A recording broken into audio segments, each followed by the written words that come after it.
एक काला अध्याय आज से ठीक 50 वर्ष पूर्व आज के दिन ही देर रात्रि में हुआ था, जब कांग्रेस की तत्कालीन सरकार ने भारत के संविधान का गला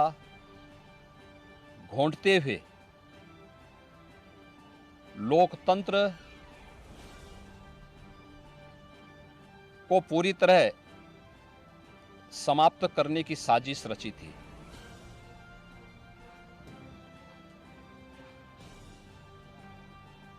पच्चीस जून 1975 रात के अंधेरे में श्रीमती इंदिरा गांधी जी के नेतृत्व में कांग्रेस की सरकार ने कैसे भारत के लोकतंत्र को नष्ट करने का प्रयास किया था। उस समय के सभी विपक्षी दलों के नेताओं को, उसमें से अटल बिहारी वाजपेयी जी, से मोरारजी देसाई जी, श्री जयप्रकाश नारायण जी, श्री लाल कृष्ण आडवाणी जी और विपक्ष के सभी नेताओं को बंद करके लोकतंत्र के गले को पूरी तरह घोंटने का प्रयास किया था। आज जब 50 वर्ष के उपरांत हम इमरजेंसी की उन यादों को स्मरण करते हैं, तो स्वाभाविक रूप से कांग्रेस में चेहरे बदले होंगे, लेकिन उसका चरित्र, उसके हाव भाव आज भी वही हैं जो 1975 में एक बर्बर चेहरा उस समय में कांग्रेस पार्टी का देखने को मिला था। कैसे उन्होंने संविधान की मूल आत्मा कही जाने वाली प्रेम्बल में संशोधन करके उसकी आत्मा को नष्ट करने का प्रयास किया था। कैसे कांग्रेस ने उस समय देश के नागरिकों के मौलिक अधिकारों को पूरी तरह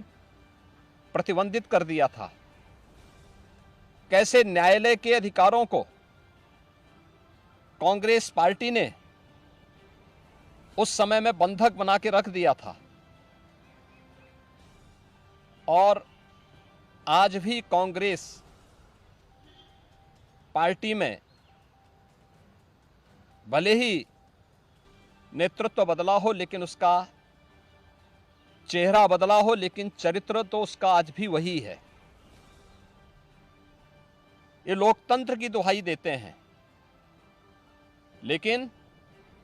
भारत के बाहर जाकर के भारत के लोकतंत्र को कटघरे में खड़ा करते हैं, भारत की चुनाव प्रणाली पर प्रश्न चिन्ह खड़ा करते हैं, भारत के बाहर जाकर के भारत को और इसके लोकतंत्र को कोसते हैं। भारत के अंदर हर चुनाव की प्रक्रिया में बाधा पैदा करके ईवीएम पर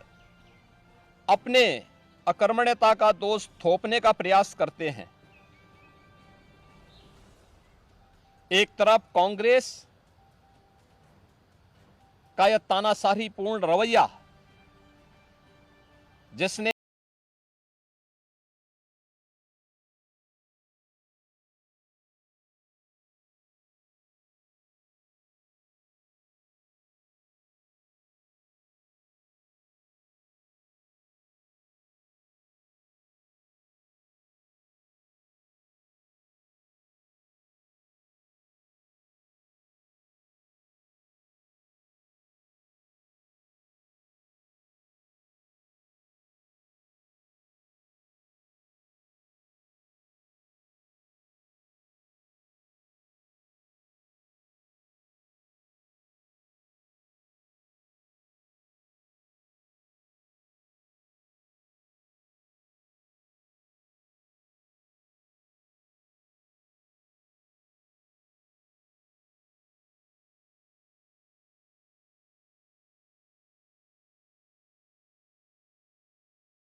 उसी कांग्रेस की गोद में बैठ करके देश को फिर से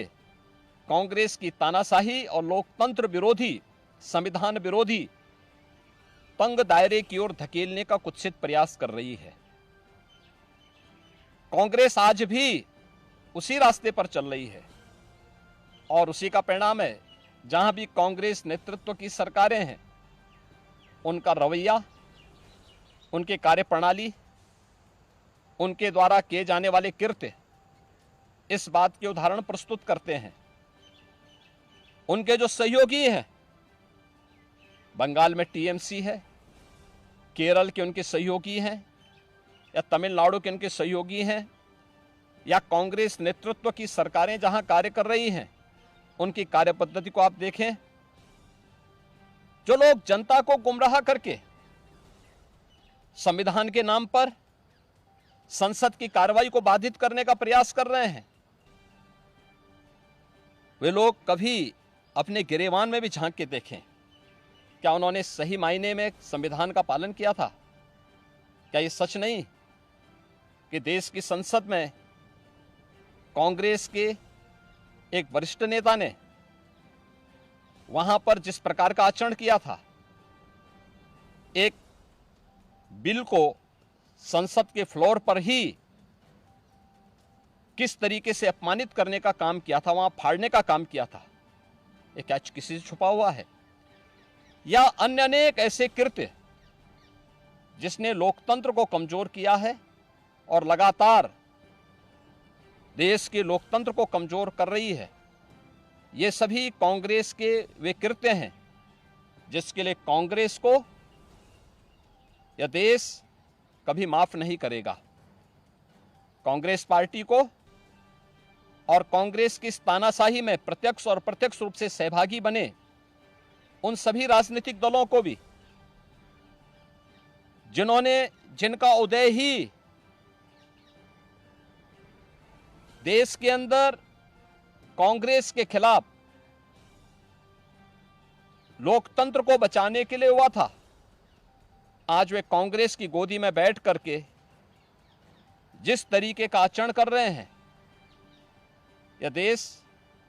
और इस देश की जनता उसे किसी भी स्थिति में स्वीकार नहीं करेगी। कांग्रेस को और कांग्रेस के इन सभी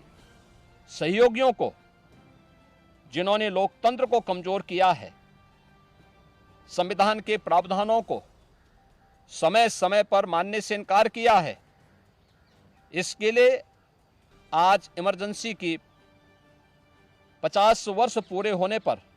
इन्हें देश की जनता से माफी मांगनी चाहिए अपने इस कृत्य के लिए, और अपने न केवल चेहरे को बल्कि चरित्र को देश के संसदीय लोकतंत्र के अनुरूप ले जाने के लिए अपने आप को तैयार करना चाहिए।